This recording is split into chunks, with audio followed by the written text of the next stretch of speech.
जयकारा बोलो माता रानी का। जगत माई महामाई माँ भद्रकाली की जय बोलो। माता रानी के सांचे दरबार की जय बोलो। तो मिथुन राशि वालों, आप सभी का हृदय से अभिनंदन है मिथुन राशि भिंड यूट्यूब चैनल में। बंधुओं, ये एक चीज इतनी महान, इतनी शक्तिशाली और इतनी गुप्त है कि इसके बारे में कोई भी नहीं जानता है। आपको भी कभी किसी ने इस एक चीज के विषय में नहीं बताया है, लेकिन इस एक चीज में इतनी अधिक शक्ति है कि यदि आप इसे सोते समय अपनी तकिए के नीचे रखकर सोते हैं, एक छोटा सा नियम है, विधि विधान है, उस नियम के अनुसार तो यह चीज जागृत हो जाती है, इसमें दैवीय गुण उत्पन्न होने लगते हैं और यह इतनी शक्तिशाली बन जाती है कि यह आपके जीवन में चल रही समस्याओं को स्वयं ही समझ जाती है और उन दुखों तकलीफों को दूर करने के लिए काम शुरू कर देती है। दूसरा कि यह आपके जीवन में खुशियां खींच कर लाती है, धन दौलत रुपए पैसे की बाढ़ आ जाती है। आपके जीवन में हर तरफ से खुशियां ही खुशियां आती हैं। आपको समझ में ही नहीं आएगा कि आखिर ऐसा आपके जीवन में हो क्या रहा है कि हर तरफ से आपकी बात बनती चली जा रही है। दुश्मन अपने आप ही आपके रास्ते से हट जाएंगे, साफ हो जाएंगे, आपका मार्ग खुल जाएगा, बुद्धि खुल जाएगी। जो काम आप रोज करते हैं वही काम आप करते रहेंगे, परंतु उस काम में आपको फायदे दिन दूने रात चौगुने होंगे। धन दौलत की बरसात होना, दुखों का नाश होना और स्वर्ग के समान सुंदर जीवन को बना देना, इस एक चीज का सबसे बड़ा प्रमुख गुण है। लेकिन एक बात यहाँ पर हम आपको बता दें कि इस एक चीज के बारे में लोगों को जानकारी नहीं है। बहुत ही कम लोग, हजारों में या सैकड़ों में एक आध इंसान ही ऐसा होगा जिसे इसके बारे में थोड़ी बहुत ही जानकारी होगी और उसे भी उस चीज के बारे में प्रयोग के तरीके नहीं पता होंगे और पूरी तरह से विश्वास भी नहीं होगा कि यह चीज किस प्रकार कार्य करती है और इसकी शक्ति क्या है, क्योंकि परिचय नहीं हुआ है। और जो जानता है वह इस चीज का प्रयोग इतनी खूबसूरती से करता है कि यह पारस मणि के समान उसके जीर्ण शीर्ण हुए जीवन को सोने में बदल देता है। इस चीज को यदि पारस पत्थर भी कहा जाए तो कम नहीं होगा। जी हाँ बंधुओं, बस आपको आज के इस कार्यक्रम में हम इस एक चीज के विषय में बताने जा रहे हैं। इस फरवरी के महीने में आपको इस एक चीज को अपने तकिए के नीचे रखकर सोना है, प्रतिदिन सोना है। पहले दिन से ही आपको इसका चमत्कार महसूस होगा। सपने के माध्यम से आपके देवी देवता, आपके पितृ पूर्वज, पुरखे पूर्वज आपको दर्शन देंगे, आपको आशीर्वाद देंगे, क्योंकि अब आपका भाग्य खुलने वाला है। जैसे ही आप इस एक चीज का प्रयोग करेंगे, आपको इसके संकेत समझ में आने लगेंगे। जब आप अगले दिन सोकर जागेंगे तो यह संसार आपके लिए बदल चुका होगा। चारों तरफ से आपको सकारात्मक ऊर्जा का बहाव महसूस होगा। जो पहले आपको देखकर चिल्लाते थे, उल्टी सीधी बातें करते थे, आपकी चुगलियां करते थे, वे शांत हो जाएंगे, आपकी तारीफें करने लगेंगे। जहां पहले आपको चिंताएं घेरे रहती थीं, सुबह जागते ही कामकाज की चिंताएं, घर परिवार की चिंता और कर्जे की परेशानी, बीमारियों का टेंशन, इन सारी चिंताओं का तुरंत नाश हो जाएगा, क्योंकि ये परेशानियां रहेंगी ही नहीं। तो बस बंधुओं, आज आपको पूरे धैर्य के साथ पूरा ध्यान यहाँ देना है, हर बात को समझना है। आज का यह कार्यक्रम बहुत ही क्रांतिकारी ज्ञान लेकर आया है, लेकिन यह ज्ञान बहुत ही गुप्त है, इसलिए इस कार्यक्रम को ठंडे दिमाग से अकेले में बैठकर देखें। किसी और कार्य को करते करते न देखें, दूसरे कार्यों को बंद कर दें, इस कार्य पर पूरा ध्यान दें, क्योंकि ज्ञान प्राप्त करना सबसे महान कार्य होता है। और जब वह ज्ञान हमारे माध्यम से, यानी कि इस चैनल के माध्यम से महामाई के धाम से प्रसारित हो रहा हो, तब तो वह और भी महत्वपूर्ण हो जाता है, क्योंकि इस ज्ञान में शुद्धता की, आध्यात्मिकता की और दैवीय कृपा की, महामाई की कृपा की पूरी गारंटी होती है। तो आपको इस कार्यक्रम को आज पूरा देखना है, ठंडे दिमाग से देखना है और जो बातें हम आपको बताएंगे उन्हें एक एक करके समझते जाना है। फिर जिस प्रकार हम आपको बताएंगे, इस एक चीज का प्रयोग करना शुरू कर देना है और आप चमत्कार खुद महसूस करेंगे। बस बंधु, हमारी मेहनत तभी सफल होगी जब आप इस कार्यक्रम को देखेंगे, क्योंकि आपके देखने के बाद आप प्रयोग करेंगे, और प्रयोग करने के बाद आपका जीवन बदलेगा। आपके दुखी चेहरे पर मुस्कुराहट आएगी, आपके जीवन में खुशियां आएंगी, ईश्वर के प्रेम का प्रकाश आएगा और यही हमारी सफलता होगी। इस कार्यक्रम की सफलता हमारी मेहनत की सफलता और हमारी भक्ति की भी सफलता हो जाएगी। तो बंधु, आपसे बस हमारा इतना ही लालच है कि आप खुश हो जाएं, आपके जीवन से दुख दूर हो जाएं, तो हमारा काम, हमारी मेहनत, हमारी भक्ति सब सफल हो जाएगी। आपको बस इस कार्यक्रम को अंत तक देखना है। हमने इस कार्यक्रम को बनाने में बहुत मेहनत लगाई है, अपने जीवन भर का अनुभव लगाया है, साथ ही साथ आपके ग्रह, आपकी कुंडली का भी श्रेष्ठतम आकलन किया है। तो बस उम्मीद करते हैं कि आप हमारी बातों को यहाँ तक समझ चुके हैं। अब आगे कार्यक्रम में अंत तक अवश्य ठहरेंगे। तो चलिए इसी बात पर महामाई को याद करते हैं। कमेंट बॉक्स में लिख डालिए, जय मां भद्रकाली कृपा करो। एक बार नहीं 3 बार लिखना, महामाई आपके ऊपर पूरी कृपा करेंगी। अब आपका जीवन बदलेगा, हमें पूर्ण विश्वास है। नवरात्रि का विशेष पर्व चल रहा है, महामाई का प्रेम पाने का, उनका लाड़ दुलार और आशीर्वाद पाने का यह सर्वश्रेष्ठ उत्सव है। तो अब पूरे भक्ति भाव के साथ एक बार नहीं 3 बार लिखना, जय मां भद्रकाली कृपा करो। महामाई आपके ऊपर पूरी कृपा करेंगी। इसी के साथ साथ बंधुओं, यदि आप इस चैनल कार्यक्रम पर पहली बार आए हैं तो आप इस चैनल को सब्सक्राइब अवश्य कर लें।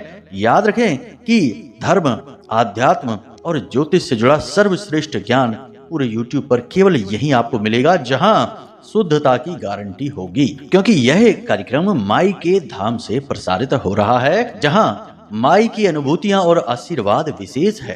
तो चलिए जल्दी से चैनल को सब्सक्राइब कर लीजिए। कमेंट बॉक्स में लिख दीजिए, मैं भी माई के परिवार का हिस्सा हूं। ऐसा जब आप लिखेंगे तो हमें बहुत अच्छा लगेगा और हम समझ जाएंगे कि हमने कुछ नए बालक महामाई के इस पवित्र परिवार में जोड़ दिए हैं। माई का परिवार बड़ा हो गया है।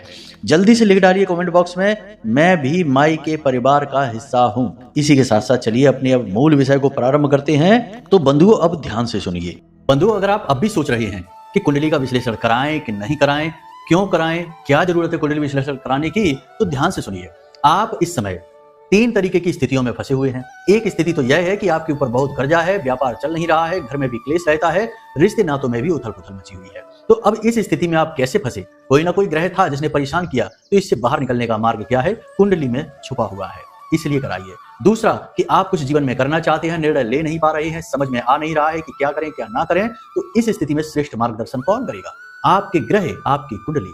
तीसरा कि आपकी जिंदगी में आपने सब कुछ हासिल कर लिया है, कामयाबी भी हासिल कर ली है, रिश्ते नातों में भी सुख शांति है, परंतु आपके मन में एक बेचैनी है, क्योंकि अब तक शायद आपने वह हासिल नहीं कर पाया जिसके लिए आपका जन्म इस धरती पर हुआ था। यानी कि अपने सही उद्देश्य को आप अब तक हासिल नहीं कर पाए हैं। तो वह उद्देश्य क्या है, क्यों आप इस धरती में, इस संसार में आए हैं, उस उद्देश्य को जानना है। इसको जानने के लिए आपको कुंडली दिखानी है। तो आपके जीवन में जो भी परिस्थितियां हैं, इन परिस्थितियों के सही कारण और उनके निवारण को केवल आपकी कुंडली बता सकती है, इसलिए आपको कुंडली दिखानी है। तो बस अगर आप ऐसी परिस्थितियों में हैं तो नंबर हमने वीडियो में दे रखे हैं, किसी भी नंबर पर 10 बजे से 4 बजे के बीच फोन लगाइए, छोटी सी दक्षिणा देने के बाद अपनी कुंडली का श्रेष्ठतम आकलन करा लीजिए। जय माई की।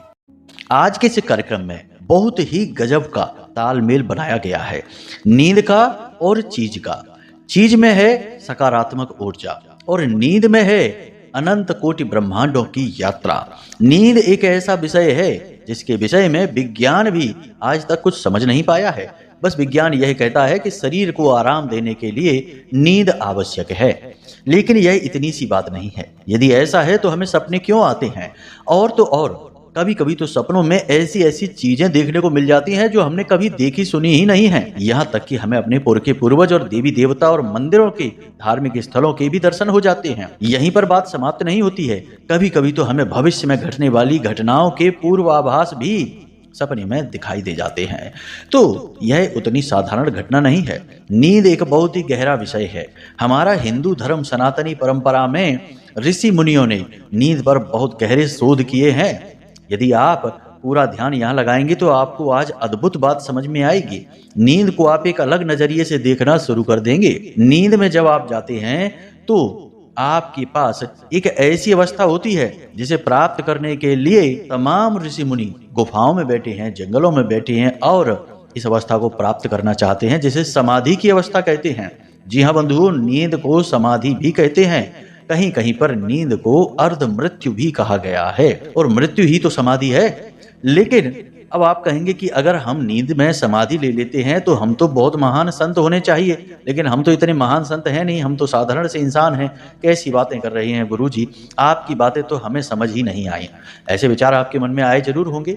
तो अब सुनिए, जब आप ध्यान के माध्यम से समाधि में प्रवेश करते हैं तो आपकी चेतना जागृत होती है। आपको पता रहता है कि आप ध्यान कर रहे हैं और आप समाधि में जा रहे हैं। लेकिन जब आप नींद के माध्यम से समाधि में जाते हैं तो आपकी चेतना इस शरीर को छोड़कर चली जाती है, या यूं कहे कि वह भी आपके समान ही इस शरीर को छोड़कर सुप्त अवस्था में चली जाती है। अब सुप्त अवस्था इसलिए नहीं कहेंगे क्योंकि यदि चेतना ही सुप्त हो जाएगी तो फिर इंसान की तो मृत्यु ही हो जाएगी। तो चेतना कभी सुप्त नहीं होती, वह तो लगातार काम करती रहती है और इस शरीर का पालन भी कर रही है। जब आप सोते हैं तो आप चाहें या ना चाहें आप सांस लेते हैं, आपका हाजमा चलता है, आपकी शरीर क्रियाएं चलती हैं, यह चेतना ही तो चला रही है। तो चेतना नहीं सोती, लेकिन यह चेतना इस शरीर में भी नहीं रहती क्योंकि उसे कुछ जरूरी कार्य करने होते हैं, तो वह इस शरीर को छोड़कर चली जाती है, अलग अलग लोकों की यात्राएं करती है। कभी पितृलोक चली जाएगी तो आपको लगेगा कि आप अपने पितृ पूर्वजों को देख रहे हैं, क्योंकि पितृलोक में तो वही है। कभी देवलोक, कभी शिवलोक, कभी वैकुंठ धाम, और कभी कभी यही हमारी भूमि, हमारी मृत्यु लोक धरा पर मंदिरों में, जंगलों में विचरण करेगी। तो जहां जहां आपकी चेतना घूमेगी वे ही चीजें आपको सपने के रूप में या सपना बनकर दिखाई देगी, क्योंकि जब वह चेतना इस शरीर में वापस आएगी तो आपको लगेगा कि आपने कोई सपना देखा है, लेकिन यह सपना नहीं है, यह वास्तविकता है। अब आप सोचेंगे कि गुरुजी ये आप क्या कह रहे हैं, ऐसा कैसे हो सकता है, इस बात का प्रमाण क्या है? तो आप समझिए कि हमारे शास्त्रों में हर एक विषय पर प्रमाण हैं।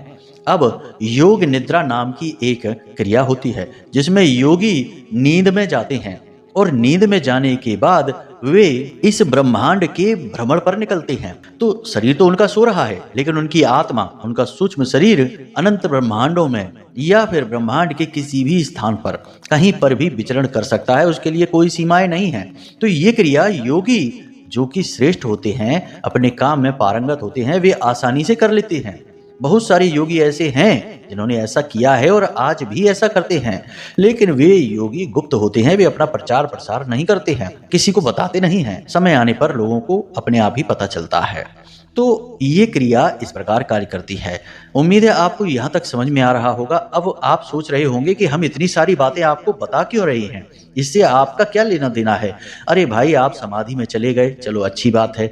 आपने समझ लिया कि ये योग निद्रा की एक प्रक्रिया है और इसमें आपका सूक्ष्म शरीर भ्रमण पर निकल जाता है, चलो ये भी जान लिया, ठीक है। सपने नहीं होते हैं, आपका सूक्ष्म शरीर भ्रमण करता है, लेकिन इस सब से आपका क्या फायदा? गुरुजी मुख्य विषय को क्यों नहीं बताते हैं? क्यों नहीं बताते कि कौन सी है वो चीज जिसको रखना है तकिए के नीचे और फिर जीवन बदलेगा रातों रात? तो बंधु, अब आपको हम मूल विषय ही बताते हैं। पहले हम आपको चीजों भूमिका के तौर पर इसलिए समझाते हैं ताकि आप इस कार्यक्रम से बंध जाएं, आपका मन लग जाए। और यहाँ पर धैर्य की भी परीक्षा होती है कि कौन से ऐसे लोग हैं जो सचमुच में जीवन बदलना चाहते हैं, वे ही रुकेंगे, और जो अधीर हैं, जल्दबाज हैं, जिन्हें सब कुछ चुटकियों में चाहिए, जल्दी जल्दी चाहिए, चट मंगनी पट ब्याह वाले लोग तो भाग ही चुके होंगे। अब केवल जो ठहरे हैं वे धैर्यवान, शीलवान, कर्मवीर ही ठहरे होंगे। तो इसलिए यहाँ तक आना, चीजों को लाना दोनों ही दृष्टि से श्रेष्ठ है। यहाँ पर हमें उत्तम शिष्य मिलेंगे और उत्तम शिष्यों को उत्तम ज्ञान भी मिलेगा। तो अब बंधुओं जरा ध्यान से सुनिए, सारी बातें आपको समझाने जा रहे हैं। जैसा कि हम आपको अपने पिछले कुछ कार्यक्रमों में लगातार बताते चले आ रहे हैं कि यह महीना फरवरी का राहु का महीना है और राहु आपको माला माल बनाने के लिए तैयार बैठे हैं, शुक्र देवता के साथ बैठे हैं और शुक्र के साथ राहु उच्च राशि में बैठे हैं। ऐसे में यह बहुत अच्छे योग है, ऐसे में बहुत लाभ पहुंचाते हैं राहु।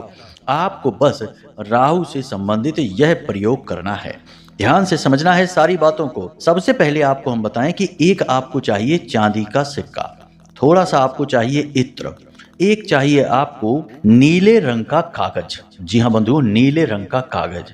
नीले रंग के कागज पर चलाने के लिए, लिखने के लिए कोई भी पीले रंग की या सफेद रंग की पेन आप ले सकते हैं। थोड़ी बहुत चलेगी या कम चलेगी तब भी कोई समस्या नहीं है। उस नीले रंग के कागज पर आपको एक विशेष यंत्र बनाना है जिसे हम श्री राहु यंत्रम कहते हैं। यह क्रिया आपको सोमवार के दिन करनी है।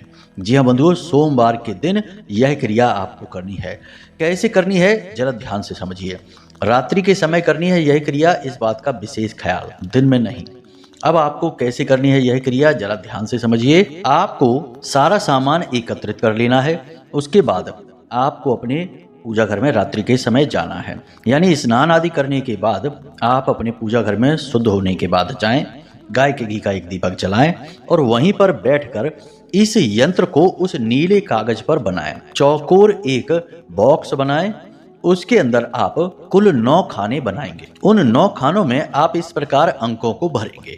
अंक हम बोलकर आपको बता देते हैं। 13, 8, 15, 14, 12, 10, 9, 16, 11 इस प्रकार आप अंकों को भरेंगे। अब ऊपर आपको इस यंत्र के ऊपर इस मंत्र को लिखना है जैसा चित्र में आपको दिखाई दे रहा है। ओम भ्राम भ्रीम ब्रोम राहवे नमः। इस यंत्र पे आपको इस मंत्र को ऊपर लिखना है। नीचे आपको इस मंत्र को लिखना है। ये राहु का विशेष कृपा पाने वाला मंत्र है। अर्धकायम महावीर्यम चंद्रादित्य विमर्दनम सिंहिका गर्भ संभूतम तम राहुम प्रणमाम्यहम। इस मंत्र को आपको लिख देना है। यह सब कुछ आपको आपकी मोबाइल की स्क्रीन पर दिखाई दे रहा है। नीले रंग के कागज पर यह आपको करना है। नीला रंग राहु का रंग होता है। अब इस प्रकार आपने यह यंत्र बना लिया। अब आपको एक सिक्का चाहिए। इस सिक्के को आप इस यंत्र के ठीक बीचों बीच रख देंगे और उसके ऊपर आप थोड़ा सा इत्र लगाएंगे। अब राहु की और शुक्र की युति है तो इसी का पूरा लाभ आपको लेना है। चांदी शुक्र का प्रतीक है, माता लक्ष्मी का प्रतीक है और उस पर आपने इत्र लगाया, वह भी शुक्र का प्रतीक है। इससे शुक्र के पूर्ण सकारात्मक फल आपको मिलने शुरू हो जाएंगे। राहु के तो फल आपको मिलेंगे ही, क्योंकि आपने यंत्र जो राहु का बनाया है। इसी के साथ साथ आपको इस यंत्र को बनाकर सिक्के को इस पर चिपकाकर प्लेट में रख देना है। प्लेट पर आप कोई भी कपड़ा रख लें, सफेद रंग का या नीले रंग का, उसके ऊपर आप इस यंत्र को रख दें और आपको वहीं बैठकर इस मंत्र का यानी राहु मंत्र का विशेष उच्चारण करना है। संख्या की कोई सीमा नहीं है, फिर भी कम से कम 21 बार तो उच्चारण करना ही है। ओम भ्राम भ्रीम ब्रौम सह राहवे नमः। यह मंत्र भी आपने इस यंत्र के ऊपर लिखा हुआ है। राहु का यह मंत्र है। आपको इस मंत्र का धीरे धीरे उच्चारण करना है। अब विशेष बात कि इसका आगे क्या करना है यह हम बताएं, उससे पहले आपको हम बता दें कि इस क्रिया को रात्रि में करना है, पूर्ण स्वच्छता के साथ करना है और इसके बारे में किसी से कोई चर्चा नहीं करनी है। कुछ जरूरी सावधानियां और भी हैं, वे भी हम आपको बताएंगे। लेकिन आपने अगर उन सावधानियों को नहीं बरता तो याद रखना कि यह राहु का यंत्र है और राहु जिसको मारे उसे फिर कोई न तारे। तो राहु कहीं आपके पीछे पड़ गया या नकारात्मक हो गया तो आपकी और भी दुर्गति कर देगा। आपको जहां वह लाखों करोड़ों की दौलत और दुनिया भर के सुख वैभव देने वाला है, वहीं आपको मिट्टी में भी मिला देगा। तो सावधानियों को जरूर जान लें। डरने की कोई आवश्यकता नहीं है। यह कोई नकारात्मक प्रयोग नहीं है, यह पूर्ण सात्विक और पूर्ण सकारात्मक प्रयोग है। बस सावधानियां बरतनी बहुत आवश्यक है, हर जगह बरतनी पड़ती हैं। डॉक्टर से दवाई लेकर आते हैं तब डॉक्टर परहेज के बारे में बताते हैं कि नहीं, परहेज करोगे तो लाभ रहेगा, नहीं करोगे तो कोई बात नहीं है, साइड इफेक्ट भी हो सकता है। तो ये सारी बातें समझनी पड़ती हैं, तभी उद्धार होता है। आधी अधूरी उल्टी सीधी बातें बता देने से काम नहीं चलता, तभी तो लोगों को फायदे नहीं होते हैं। हम जो बातें बताते हैं उससे तो हजारों लाखों लोगों के जीवन में खुशियां आई हैं, क्योंकि हम पूरी बात बताते हैं, चाहे आपको अच्छी लगे या ना लगे। हम कल्याण करने के लिए बैठे हैं माई के आदेश से, किसी को आनंद देने के लिए, खुशी देने के लिए, मजे देने के लिए नहीं बैठे हैं। हाँ, उद्देश्य यही है कि सात्विक तरीके से आनंद आए। लेकिन ये छुटपुट हरकतें नहीं, इसलिए आपको हम सारी बातें खुलकर बताते हैं। तो अब ध्यान से सुनिए, आपको क्या करना है। इस यंत्र को आपने वहीं रखा छोड़ा कुछ समय के लिए, दीपक जल रहा है जब तक, तब तक आप इस मंत्र का उच्चारण करते रहें। अब उसके बाद आपको इस यंत्र को फोल्ड कर लेना है, यानी कि चार तरफ से मोड़ लेना है, सिक्के को इसके अंदर रख देना है और इस यंत्र के ऊपर आपको कोई भी एक नीले रंग का कपड़ा लपेट देना है चारों तरफ से, और नीले रंग के धागे से इसे चारों तरफ से लपेट कर बंद कर देना है, गांठ नहीं लगाना है। अब यह एक पुड़िया नुमा चीज बन गई जिसके अंदर एक चांदी का सिक्का दबा है और राहु का यंत्र। इस राहु के यंत्र को आपको भोले बाबा के चरणों में रख देना है। भोले बाबा का दास है राहु, तो भोले बाबा के चरणों में अपने पूजा की अलमारी में रख देना है। अब आप रात्रि के समय जब सोने जाएं तो उस समय इस यंत्र को चुपचाप उठाएं और अपने तकिए के नीचे रख लें। साथ ही एक चीज और याद रखें कि जब आप सोने जाएं तभी इस क्रिया को करें, उससे पहले इसे तकिए के नीचे ना रख लें। और जिस बिस्तर पर आप सोएं उस बिस्तर पर आप अकेले ही सोने चाहिए। साथ ही साथ आप सीधे लेटकर फोन वोन न चलाएं। उस समय आप सीधे होकर लेटें, अपनी छाती पर हाथ रखें और ईश्वर से प्रार्थना करें कि हे प्रभु, हे ईश्वर, आप हमारे जीवन में खुशियां लेकर आइए, हमें आपकी बहुत ज़रूरत है, हम बहुत परेशान हैं, आपका आशीर्वाद हम चाहते हैं। इस प्रकार प्रार्थना करनी है और सो जाना है। रात्रि में आपको जो सपने आएंगे वे आपके जीवन में मार्गदर्शक का कार्य करेंगे, खुशियां लेकर आएंगे और अगले दिन से आपके आसपास की ऊर्जाएं बदलनी प्रारंभ हो जाएंगी। ये प्रयोग बहुत शक्तिशाली है। जिसने भी किया है उसने पहले दिन से ही इसके नतीजे, इसके परिणाम बताए हैं। किसी ने भी नकारात्मक कोई बात नहीं बोली है, बस इतना बोला है कि कभी कभी डरावने सपने आ जाते हैं, वे इसलिए क्योंकि राहु एक राक्षस ग्रह है। और जिन लोगों ने ये शिकायत की उन लोगों के अंदर थोड़े से ऐब थे, जैसे कि वो शराब के आदी थे, शराब छोड़ नहीं पा रहे थे और इस प्रयोग को लगातार दोहरा रहे थे। तो अब क्या होगा, आग के पास अगर आप ईंधन को लेकर जाएंगे तो अग्नि तो लगेगी ही। राहु खुद एक राक्षस है और अगर आप राक्षसी प्रवृत्ति अपनाएंगे तो आपके जीवन में परेशानियां तो आएंगी ही। सकारात्मक रहेंगे तो सकारात्मक काम होंगे। तो बस इसमें ये सावधानी रखनी है, जब आप इस प्रयोग को कर रहे हो तो इसके विषय में किसी से चर्चा ना करें, किसी से कोई बात ना करें। याद रखें कि यह पूर्ण रूप से दिव्य और पूर्ण रूप से सात्विक प्रयोग है, नकारात्मक नहीं है, तो डरने की जरूरत नहीं है और नकारात्मक लोगों से आपको दूर रहना है। जब आप इस प्रयोग को कर रहे हो तो आपको जुआ, शराब, सट्टेबाजी, नकारात्मक कार्यों से दूर रहना होगा। इसी के साथ साथ आपको धार्मिक बनना होगा, ईश्वर का नाम लेना होगा, भगवान के मंदिर जाना होगा, भगवान की शरण में जाना होगा। साथ ही साथ आपके अंदर यदि कोई व्यसन है, जैसे कि आप तंबाकू खाते हैं, धूम्रपान करते हैं, तो कुछ समय के लिए इन व्यसनों को भी रोक देना है। और कोई बड़े नियम नहीं है, बस सत्य बोलिए, सच्चाई पर अडिग रहिए। आपके अंदर ये गुण पहले से ही है तो आपको ज्यादा परेशानी नहीं होगी। हाँ, व्यसन वाली बात थोड़ी सी परेशानी उत्पन्न करेगी, तो कुछ समय के लिए आप रोक कर देखिए। जैसे ही आप रोकने का निश्चय मन में लाएंगे, आपके अंदर अपने आप पॉजिटिव एनर्जी आ जाएगी, आपको ऊर्जा प्राप्त हो जाएगी, फिर आपकी सहायता भी हो जाएगी। तो इस प्रयोग को आप करके देखिए, इसके परिणाम आप हमें कमेंट करके या मैसेज करके अवश्य बताना। आज तक कोई ऐसा नहीं मिला जिसने कहा हो कि गुरुजी यह राहु का यंत्र का प्रयोग असफल रहा है। सफल ही हुआ है, उसके जीवन में खुशियां आई हैं, मार्गदर्शन स्वयं राहु ने उसका किया है। और याद रखना कि ज्योतिष में एक बहुत बड़ी कहावत है, जिसको राहु तारे उसे फिर कोई न मारे। राहु एक ऐसा शक्तिशाली ग्रह है जो सूर्य देवता को भी ग्रहण लगा सकता है, लगाता ही है। तो अब समझिए कि राहु बहुत शक्तिशाली है और आज के युग में तो सोशल मीडिया का युग है। आज तो राहु महाबलवान है। तो बस इस प्रयोग को करिए और जीवन को बदल डालिए। डरने की कोई जरूरत नहीं है। कुछ बातें ऐसी नकारात्मक सी आपको लग जरूर रही होंगी, लेकिन कुछ भी इतना बुरा नहीं है, कुछ भी नकारात्मक नहीं है, सब अच्छा है। प्रयोग बहुत सात्विक है, आपको लाभ पहुंचाएगा। तो चलिए आज के कार्यक्रम को यहीं समाप्त करते हैं। कोई प्रश्न यदि मन में उठे या कुंडली विश्लेषण कराना हो तो नंबर हमने वीडियो में दे रखा है, उन नंबरों पर फोन करें और सारी जानकारी अपनी दे दें। छोटी सी दक्षिणा के साथ आपका श्रेष्ठतम कुंडली आकलन हम खुद करेंगे। इसी के साथ साथ बंधु आपसे निवेदन है कि हमेशा हंसते रहिए, मुस्कुराते रहिए, सकारात्मक रहिए और माता रानी पर अपनी आस्था और विश्वास बनाकर रखिए, क्योंकि आपका उद्धार तो वहीं से होना है। तो प्रेम से बोलिए जय माई की जय, मां भद्रकाली। माता रानी आपका कल्याण करेंगी। धन्यवाद।